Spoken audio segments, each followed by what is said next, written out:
Assalamualaikum warahmatullahi wabarakatuh.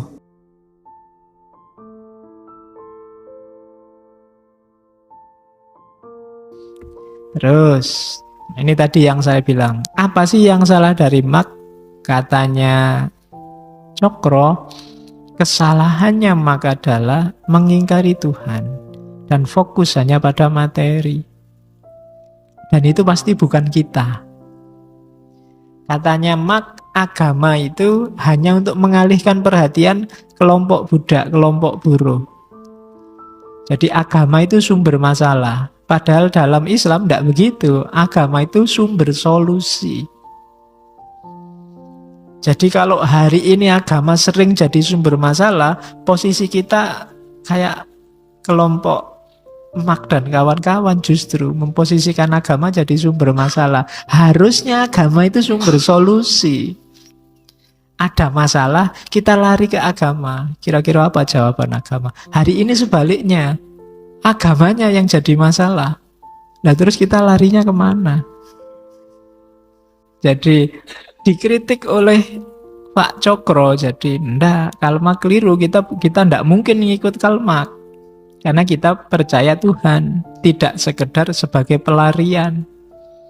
Kalau di Marxismenya Mak, Tuhan jadi pelarian belaka. Nah, justru Islam itu solusi dari kolonialisme, dari penjajahan. Solusi dari feodalisme. Karena Islam mengajarkan kesetaraan, persaudaraan, dan kebebasan. Nah, ini gagasan itu rasanya kayak gagasan hari ini. Aktual sekali.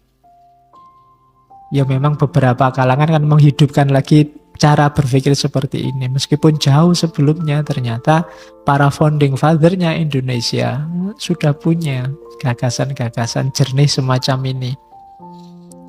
Makanya rugi kalau kita melewatkan mereka.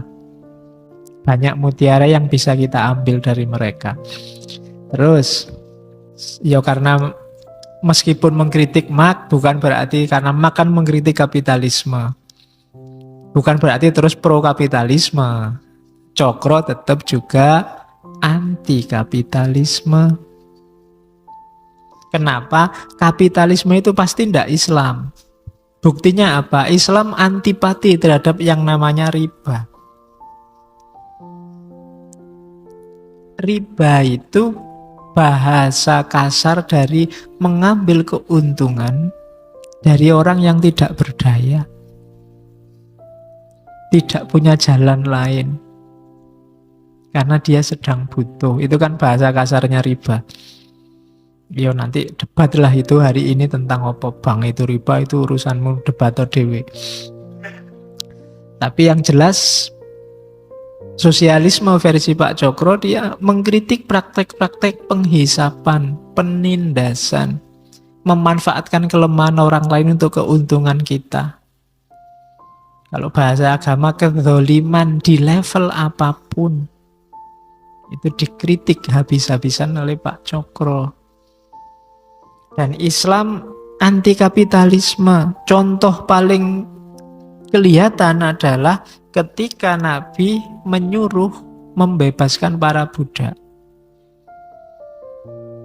Bukti paling nyata dari penghisapan, penindasan, penzoliman pada manusia itu kan fenomena yang disebut perbudakan.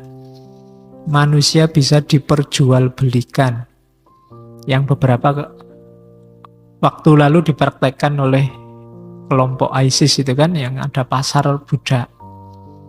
Tawanan-tawanan perang yang dijual. Jadi perempuan-perempuan dijual, tinggal beli. Punya uang berapa kamu.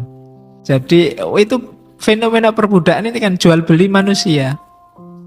Dan oleh Islam via Nabi Muhammad ditentang habis-habisan. Bahkan secara bertahap dihapuskan. Kalau ada kesalahan tertentu, perilaku-perilaku menyimpang tertentu, di antara dendanya, kalau di Islam kan banyak itu, membebaskan budak. Karena memang Islam anti penindasan. Dan kapitalisme itu sifatnya menindas. Oke, ya silahkan kamu analisis sendiri Indonesia hari ini itu kapitalis apa bukan.